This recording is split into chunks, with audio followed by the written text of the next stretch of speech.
Hi there.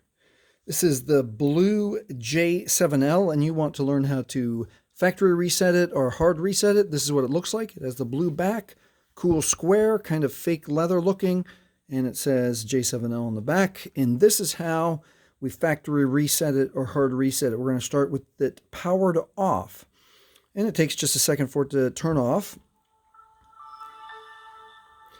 It's going to vibrate at me right there. Okay, so the main key is volume down and power. Volume down and power.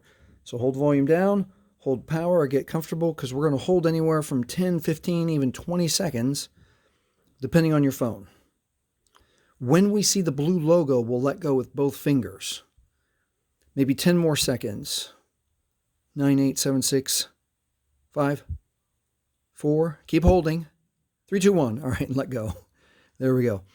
The Android recovery menu is going to come right up now. Just wait a second. There we go. Now with the volume keys, we're going to scroll down to Wipe Data Factory Reset. Wipe Data Factory Reset. Press OK with power. Next, we're going to confirm Factory Data Reset. This will wipe all user data, and this cannot be undone, so make sure this is what you want to do. We're going to press OK with power.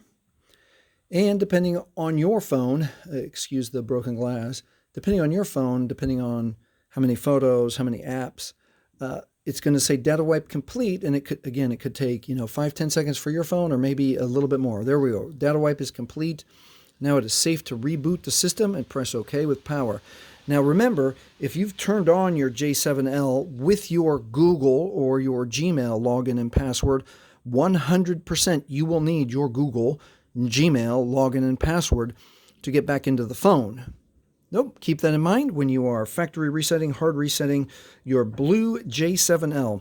If this has helped you, please like, please subscribe. Thank you for watching.